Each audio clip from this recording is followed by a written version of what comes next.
Es un placer para nosotros saludarlos hoy y encontrarnos en la séptima sección de la Escuela Virtual de Formación Avanzada, de Formación Sindical Avanzada de FECODE. Quiero recordarles, compañeros, que las intervenciones que hagamos las hacemos en el marco del respeto por la diferencia, teniendo en cuenta que al interior de FECODE nos movemos diversos sectores y fuerzas políticas. Igualmente, quiero aprovechar la oportunidad para recordarles, compañeros, que este es un proyecto piloto, que el éxito de este proyecto depende de los aportes de todos y cada uno de nosotros. Por eso, quiero hacer una invitación fraternal para que las personas que se encuentran atrasadas en las tareas y los compromisos que se han dejado en las sesiones anteriores lo hagan, se pongan al día, porque este proyecto se fortalece en la medida que nosotros participemos con ese material. Recuerden que esto es un proyecto piloto en donde estamos buscando las debilidades y fortalezas para que cuando lleguemos a la base sea un total éxito. Entonces, fraternalmente reitero la invitación para que quienes se encuentran atrasados aprovechen este espacio de confinamiento para ponerse al día. Igualmente, para nosotros es muy placentero hoy encontrarnos con la presencia de nuestra secretaria de Escuela Sindical, la compañera Isabel Olaya. Entonces, vamos a desarrollar la siguiente agenda, compañeros. A continuación, la compañera Isabel nos va a dar un corto saludo. Después presento los contenidos y los objetivos de la actividad de hoy. Y después vendrá una intervención central del compañero Luis Edgardo Salazar, nuestro secretario general de FECODE, 20 minutos. Y luego de que él intervenga, vamos a tener 10 minutos para que hagamos preguntas. Entonces, para no interrumpir al compañero Edgardo, en la medida que él va haciendo su desarrollo, ustedes me van escribiendo al chat dirigida la pregunta a mí para yo ir orientando después en la parte de las preguntas. Y al final, en el cierre, entonces orientaremos cuáles son las actividades y los compromisos que nos quedan para cumplir antes de la 8ª sesión de escuela. Entonces, compañera Isabel, bienvenida, tiene usted la palabra.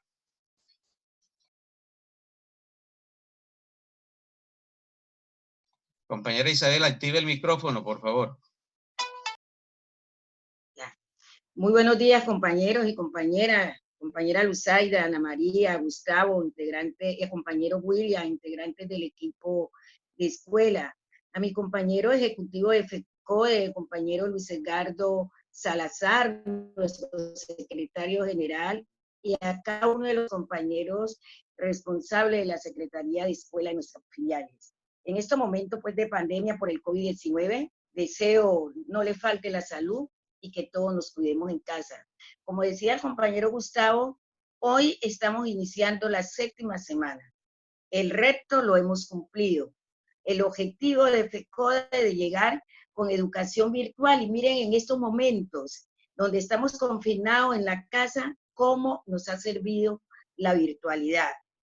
El tema es la educación y las reformas educativas, la ley 115 o ley general de la educación, los avances y perspectivas. Decirles, compañeros, que la educación colombiana, desde sus inicios, después del año de 1820, ha sido sometida a diferentes reformas, unas implementadas unilateralmente por estos gobiernos, pero otras con la participación del magisterio, de la comunidad educativa y por consiguiente de nuestra Federación Colombiana de Educadores.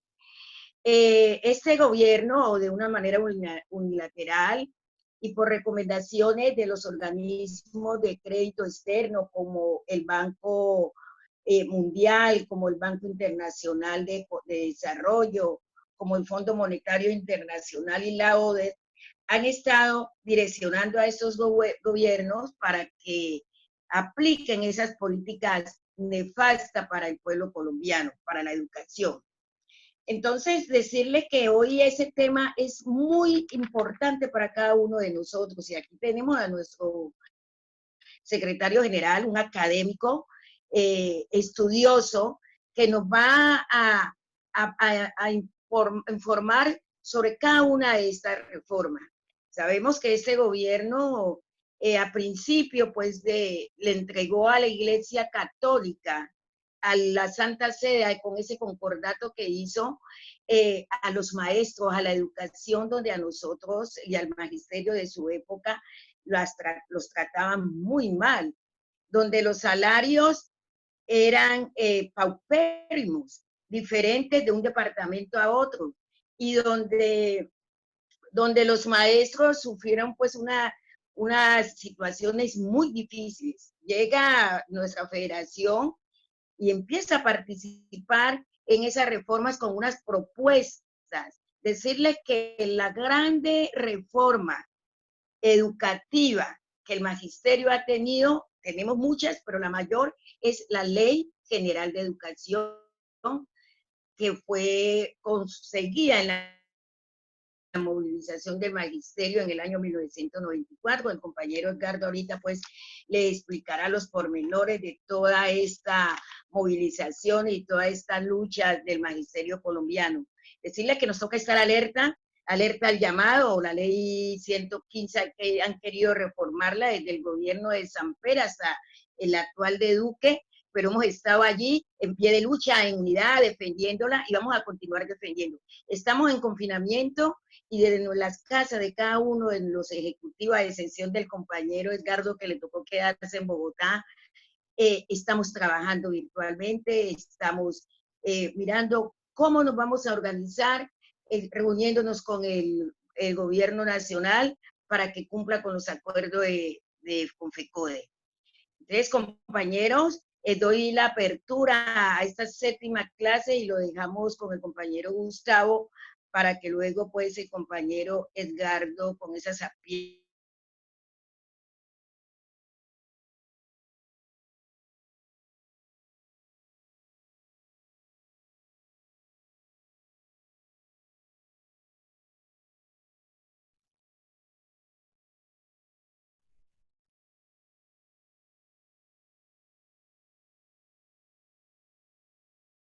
Tiene una concepción de hombre, y esa concepción de hombre depende de la concepción filosófica con la que vemos el mundo. Y no olvidemos que la escuela está enfrentada a dos tensores totalmente opuestos, como son, por un lado, la filosofía humanista, en donde pensadores, filósofos, críticos, académicos y pedagogos y educadores soñamos con un mundo de mayor equidad, de mayor igualdad y justicia social. Y por eso le apostamos a formar un hombre solidario, crítico y que utiliza el conocimiento científico en beneficio de su comunidad, de su entorno, para contribuir en la construcción de ese mundo de mayor equidad e igualdad y justicia social. Pero por otro lado, está la otra concepción filosófica, la del capitalismo neoliberal, que sueña un hombre sumiso, que simplemente obedezca, que no critique, que mantenga el statu quo para perpetuar ese estado de inequidad, de desigualdad y de injusticia social que caracteriza a nuestra sociedad. Esa relación no podemos olvidarla, compañeros, y por eso hoy, en el tema que les presentamos la educación en Colombia, sus reformas, y especialmente la Ley 115 como una de las mayores logros políticos de FECODE en estos 61 años de lucha por conquistar la construcción de una sociedad más equitativa, más justa, más igualitaria. Y nos hemos planteado 3 objetivos, compañeros. 1, reconocer la importancia de la fundamentación en la pedagogía para construir una propuesta educativa. 2, reconocer la influencia de las organizaciones religiosas y económicas al interior de las políticas educativas. Y 3, identificar la Ley General de Educación como el mayor logro político de la FECODE y nuestro compromiso para, desde la base como educadores, defender esas conquistas de FECODE, como es la libertad de cátedra, la autonomía del gobierno escolar y unos ambientes de mayor espacios democráticos para ejercer nuestra labor. Por eso, bienvenido, compañero Edgardo. Tiene usted la palabra para que nos comparta su visión de cómo han influenciado estas reformas al interior de la educación colombiana. Bienvenido, compañero Edgardo. Bien, ¿sí nos escuchamos ahí? Sí, señor. Perfecto. Bueno, primero saludarlas y saludarlos. Un gusto. Isabel y compañeros del equipo, felicitarlos por esta iniciativa. La verdad que hace falta acercarnos más para ver la dinámica y la seriedad y compromiso con que han asumido la tarea. Decirles que estamos a disposición de ustedes, del equipo, de la escuela, del proyecto, en lo que podamos aportar. Con mucho gusto ahí vamos a estar presentes. Trabajar un momento, en 20 minutos, sobre algunos asuntos que nosotros los consideramos importantes, pero que seguramente hoy los tenemos que repensar en algunas dimensiones, en algunas aristas, en algunos componentes. El trabajo que nosotros hoy queremos recrear rápidamente se puede encontrar con mayor profundidad en el trabajo de investigación que hiciéramos para la Universidad Nacional, que se tituló Reformas Educativas y sus transformaciones a partir de las relaciones de saber y poder en la escuela. Ahí nosotros dejamos ver el concepto de reforma, los alcances de reforma, las intencionalidades de la reforma. Y a manera de abre boca puedo decir que todas las reformas en el mundo tienen dos componentes. Un componente es el componente sagrado, que podríamos decirlo es el espíritu de la reforma, es la intención sana, la intención buena de la reforma. Por mencionar algo, el espíritu bonito, el que presenta el ministerio sobre la jornada única, es mantener a los estudiantes más tiempo, que hoy ese discurso tiene que reevaluarlo, a los estudiantes en la escuela para evitar embarazos a temprana edad, para evitar la ocupación del tiempo libre, hacen énfasis para hacer eso, pero no hablan y no dejan ver el componente profano de la reforma.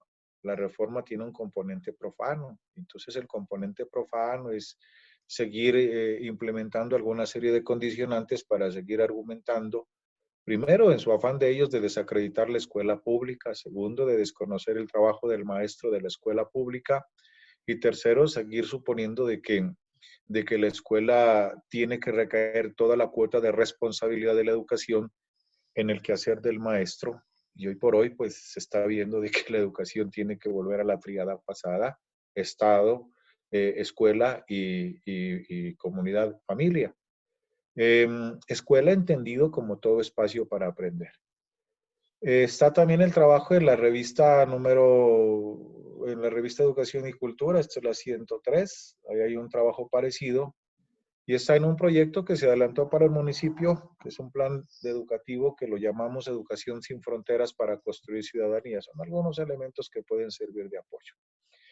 Los investigadores hablan de que la reforma es una transformación, y en la parte literal se dice que la reforma acontece como respuesta a demandas, a ofertas, a contingencias y obligaciones. Y entonces hoy sí, compañeras y compañeros, que tenemos que pensarnos una reforma educativa. La pandemia, el efecto COVID, el post-pandemia. O sea, aquí hoy estamos utilizando una serie de estrategias metodológicas, didácticas y pedagógicas que las hacíamos de manera esporádica. Nos toca aprender desde otra forma de hacer educación. Hoy las familias tienen que entender de que es necesario su vínculo directo en educación. Hoy los estados tienen que entender de que hay necesidad de hacer otro tipo de inversiones y hacer otro tipo de prioridades hoy en el campo de la educación.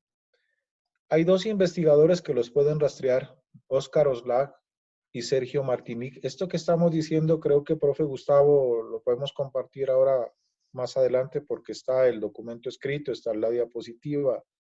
está al final el taller pedagógico que queremos trabajar con ustedes. Estos investigadores hablan de que las reformas han transitado por varias vías. Una vía es la vía de la reorganización, de la gestión y del financiamiento de la educación. Ha habido una puja entonces muy fuerte del gobierno central y los sectores sociales sobre el asunto de cómo hacer un repensamiento, pero es un repensamiento financiero, cómo arrebatar recursos de lo público. Y ahí está revelada una realidad. Nosotros, compañeros, debemos felicitarnos y abrazarnos porque siempre tuvimos y tenemos y tendremos la razón. Aquí necesitamos plata pública para la salud pública de los colombianos y la educación de los colombianos. Por eso la lucha por la reforma al sistema general de participaciones es vigente y es presente. Otros, en un momento que se llamó de generación tercera, hablan de que la reforma tiene que ser hoy en torno a la conectividad, en torno a las TICs y en torno a los asuntos y las demandas de la globalización. Pero hay que ver qué demandas quiere la globalización. Y en estas demandas seguramente hay que repensar los currículos. Aquí seguimos pensando por fuera de lo humano. ¿No será que la escuela tiene que pensar hoy, enseñar incluso la pandemia? Incluso enseñar la necesidad del cuidado humano, la necesidad del espíritu solidario, fraterno, comunitario. Hoy creo que la escuela está llamada a seguir insistiendo en el asunto de la salud pública, pero enseñado desde la escuela. Y para eso necesitamos recursos que misericordiamente los arrebata. Otros autores hablan de que las reformas han transitado por el campo de la reconstrucción. Los maestros nuevos no pueden dar fe de eso, pero los maestros más experimentados, digámoslo así, o los maestros que algunos nos llaman de juventudes prolongadas, podemos hablar de las reformas de la reconstrucción. Y las reformas de la reconstrucción usted puede ver en placas de los colegios, algunas placas que dicen del Instituto Colombiano de Construcciones Escolares, el ICSE, y entonces hubo una preocupación por hacer reformas de cemento en la escuela y lo importante era hacer y remodelar y adecuar algo parecido en sus dimensiones y proporciones guardadas, lo que pasa con los negocios. Hablaron ellos de hacer unas reformas luego de expansión y desarrollo y entonces el afán era seguir insistiendo en que había que popularizar la educación, que la educación tenía que ser general y a todos los sectores con y sin garantías, con y sin recursos. Se preocuparon luego por hacer una reforma en el capital humano y entonces cuando le metieron el asunto de la economicidad en el capital humano, hoy hay otra preocupación que es hacer una formación de mano de obra calificada. En una fase subsiguiente hablaron también de potenciar un sistema educativo rígido y ese sistema educativo rígido propuesto desde los años 70 es el que hoy lo tenemos, un sistema vertical, un sistema que no admite sino los lineamientos, que no admite sino los estándares, sino que nos conduce a improvisar en el campo educacional y justo cuando el maestro está aprendiendo a enseñar en los logros, en el pasado nos cambiaron las reglas de juego y nos dijeron eso era mentira, hoy toca enseñar en competencias, entonces es un modelo de una reforma de educación experimental en el país. Otros autores hablan de las reformas meliorísticas.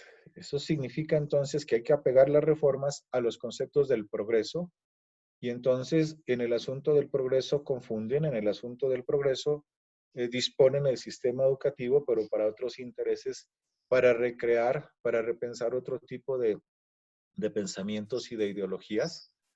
Hablan ellos también de unas reformas convergentes, es decir, adecuar las reformas de estos países, de nuestros países, a las necesidades planetarias. Señalan también unas reformas dependientes y en las reformas dependientes, pues, adecúan la educación a los mandatos orbitales, a las agencias internacionales.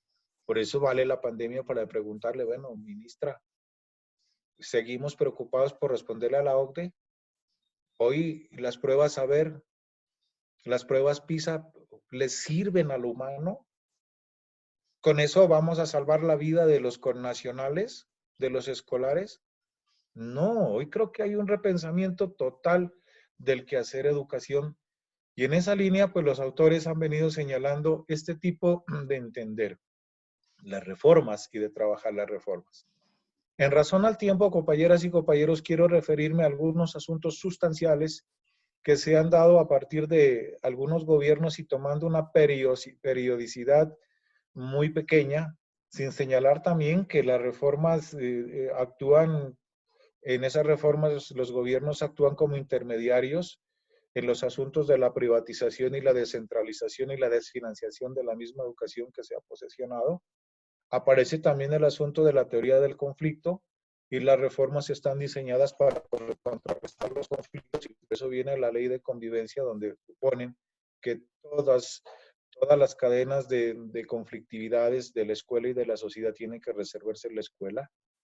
Y entonces quiero referirme rápidamente a algunas leyes de educación. Las leyes de educación en Latinoamérica se dieron desde el año 1982. Puede revisarla Perú, puede revisarla en el 83 en el Ecuador. La ley en Uruguay en el 83, en el año 91 en Chile. En Paraguay la encontramos en el año 92, en Argentina en el año 93, en Bolivia en el 94, en Colombia en el 94 y en Brasil en el 96. Para señalar de que del año 91 hacia acá son reformas que se dieron a través de los capítulos globales de lo que se llamó las aperturas, la apertura económica, la apertura financiera, la apertura educativa, y ahí están los gobiernos como el presidente Gaviria, que quiero sintetizar, hicieron reformas. Todos estos presidentes han hecho 3 reformas en 3 capítulos fundamentales. Primero, una reforma financiera.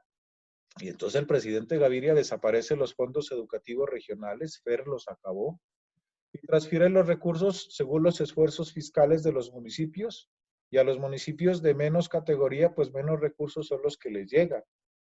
Se preocupó por una reforma curricular, estableció el plan de desarrollo, y desde ahí vienen los planes de desarrollo educativo. Busca universalizar la primaria, expandir la secundaria, mejorar, dicen ellos, algún tipo de situaciones en estos niveles. Propone desde ahí acentuar la etnoeducación. Hay una lucha, una pugna interesante de otros sectores, y que se logra entonces ahí hablar de la etnoeducación. Habla de la escuela nueva por primera vez, de las escuelas unitarias, de la promoción automática. Acabó el Instituto Colombiano de Construcciones Escolares. Da algunas líneas de fortalecimiento rápido del SENA, de las instituciones técnicas y los bachilleratos. Formuló por primera vez los proyectos educativos institucionales en el país. Empezó la implementación desde ahí de los logros y las competencias curriculares. Estoy hablando de los años 90, 94, del presidente César Gaviria, que es de donde acoplamos la ley a las reformas.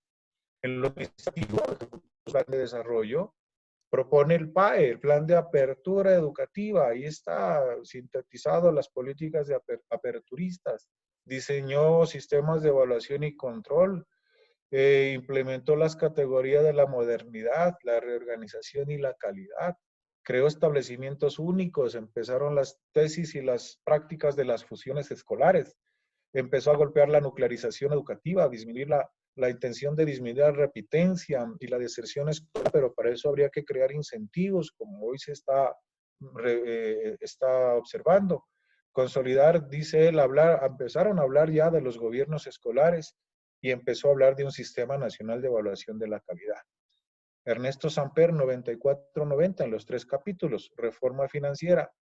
Estableció criterios de equidad y subsidio a la oferta. Subsidiaron la oferta para asignación de recursos. Es decir, quien ofrece educación percibe ahora más plata. Incrementar la oferta educativa vía de la infraestructura. Creó el Fondo Educativo de Compensación, que de alguna manera resolvía los problemas educacionales. En lo curricular, habló de la educación formal hasta el grado 9 y la educación extraescolar. Pretendieron elevar la escolaridad de la básica, innovando el modelo pedagógico a través de profundizar los PI. Reconoció la educación obligatoria desde los 5 años de grado preescolar y 9 de básica, es decir, dieron que la educación sea obligatoria desde los 5 años hasta los 15 años, que es edad promedia, hasta el grado 9.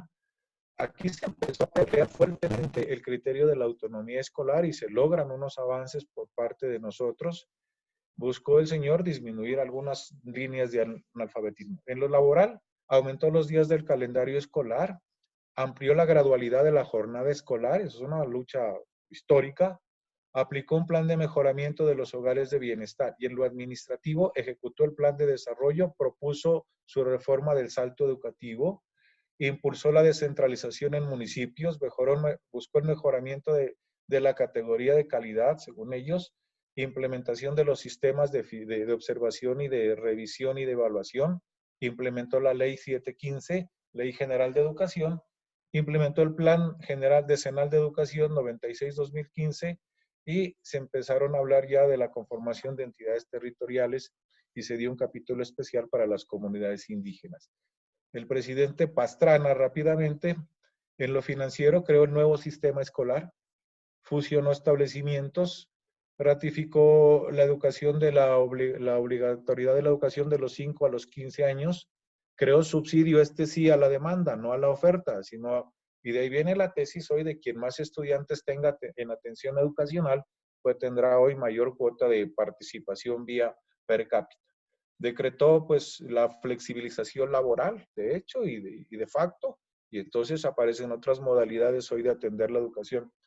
En lo curricular estableció los estándares y los lineamientos curriculares, creó el plan educativo para la paz, pero en la teoría, porque en la práctica no se vio eso, aparecieron los sistemas de atención tutorial, los SAT, educación para grupos étnicos, propone educar para el mundo del trabajo, es decir, acentuar en esa exigencia orbital. En lo laboral, fusionó cargos directivos, aumentó las relaciones alumno-docente, crea la evaluación de docentes por el sistema bianual y el estatuto de la profesionalización docente, revisa la concurrencia entre salario y pensión, exige el concurso de méritos para ingresar a la carrera. Reformas administrativas, estableció el plan educativo para la paz, activa las JUME, organiza el sistema de inspección y vigilancia, adopta el plan de desarrollo, expide el estatuto de profesionalización docente. Y el señor Álvaro Uribe en el 2002-2006 rápidamente crea el Sistema General de Participaciones y golpea, sin lugar a duda, el situado fiscal, incrementa el per cápita en educación, en lo curricular aplica las pruebas censales, inicia el proceso de acreditación de la educación, crea la cátedra de convivencia, amplía algunos niveles de cobertura, pero diseña estrategias de control a través de los sistemas de atención técnica, Servicio Rural Educativo SER, crea sistemas de educación flexible como la telesecundaria, sistemas acelerados. En lo laboral, aplica la evaluación de desempeños y competencias, insiste en una reforma pensional laboral, función y flexibilización y la tercerización del empleo. En estas reformas ejecuta el Plan Nacional de Desarrollo, sigue insistiendo en la necesidad de reformar los capítulos de cobertura a partir de la calidad, la eficiencia y la reorganización. Implementa, según él, la llamada revolución educativa y propone algunos elementos para profundizar algunas desigualdades en la escuela, igual que para este recorrido rápido, compañeras y compañeros, pues lleva a ver entonces que el gobierno sí tiene claro y seguirá a través de la historia diciéndose entonces que el espíritu de la reforma es afectar algunos elementos y algunos componentes. Primero, quieren afectar ellos la estructura del sistema educativo colombiano. Entonces, tocarán los niveles, los ciclos, las etapas. Quieren tocar la financiación de la educación, achicar los presupuestos y meter la línea de la educación pública en vía de la privatización, y esos efectos los estamos sintiendo todos nosotros. Tocar la parte curricular, para ellos hay que desconocer algunas áreas fundamentales de los pensamientos y hay que seguir improvisando a través de los sistemas educativos. Por eso las 9 áreas ya no son fundamentales, por eso cada vez le crean más, aparte de los proyectos transversales obligatorios, le crean otras iniciativas que impactan los currículos. Y hoy tenemos un manoseo curricular en la escuela, vamos contando 27, 28 iniciativas, cada ministra se inventa una cátedra y quiere que lideren un proyecto en la escuela. Decir de esa manera, entonces, compañeras y compañeros, cerrando este capítulo, que que nosotros estamos entonces enfrentados a una educación con pertinencia ministerial, y esa educación con pertinencia ministerial insiste en la aplicación de unas relaciones técnicas, insiste en una sobrecarga laboral de los docentes. Pues que acaso hoy no tenemos confusión. El asunto de la pandemia y el asunto de las vacaciones y el asunto de la virtualidad no ha generado unos cortocircuitos hoy y no tenemos algunas tensiones hoy derivadas del mismo fenómeno. Generará tensiones de poder y los micropoderes están llamados a seguirse posesionando en la escuela. Entonces hoy no se sabe quién manda más en la escuela, si con el respeto de los compañeros, si un compañero rector, la ministra de Educación, no sale la orientación ministerial y al rato ya están los rectores sacando circulares internas sin necesidad. No sabemos si esto se va a prolongar, pero ya se han desesperado a modificar los calendarios escolares. Sabrá si tendrán que volver a derogar lo que hicieron y volver a crear otros escenarios de tiempos de trabajo. Hoy no sabemos cuál es la jornada laboral de los estudiantes y de la escuela. ¿Será que las relaciones técnicas son las mismas discursividades que manejábamos antes de la pandemia? Pues yo vengo de Canadá y veo que en Canadá estaban trabajando hoy para atender esta situación un profesor por cada 10 estudiantes en el salón y horas determinadas. Después de que salgamos de esta etapa dura, creo que por ahí tendrán que ser algunos caminos de intentar la normalidad educativa. Seguirán con la asfixia de los instructivos y las matrices, seguirán pensando en la reducción de las plantas oficiales, de la desvinculación. Por eso ahí está la discusión de la evaluación. Y la evaluación no es más que un pretexto para desvincular a los maestros de las plantas oficiales, un pretexto para seguir la laboral que tanto les interesa. Seguirán ellos ubicando muchos traumatismos y muchos experimentos educacionales para conculcar los derechos, los ajustes según ellos y acabar de alguna manera con algunos elementos de Edgardo, general. me da pena interrumpirlo, pero se nos va a cortar la sesión. Entonces, la educación con pertinencia social se va a cerrar y ahora nos vuelven a invitar las directoras de escuela. ¿Listo? Estoy cerrando. Entonces nosotros estamos planteando la necesidad de pensarnos en una educación con pertinencia social. Esa educación tiene que hacer una cartografía social, tiene que hacer un mapeo de actores, tiene que haber un diálogo de saberes, tiene que reconocerse iniciativas institucionales y propuestas pedagógicas alternativas. En esa educación tiene que haber amplios presupuestos con recursos necesarios y tiene que atender las necesidades urgentes hoy de los pobladores y de los territorios. Muchas gracias, compañeros. La sesión se va a cerrar, pero los invitamos a que volvamos a abrir el link que las directoras de escuela nos van a enviar para que continuemos con la actividad que tenemos programada para hoy. Gracias por su comprensión. Okay.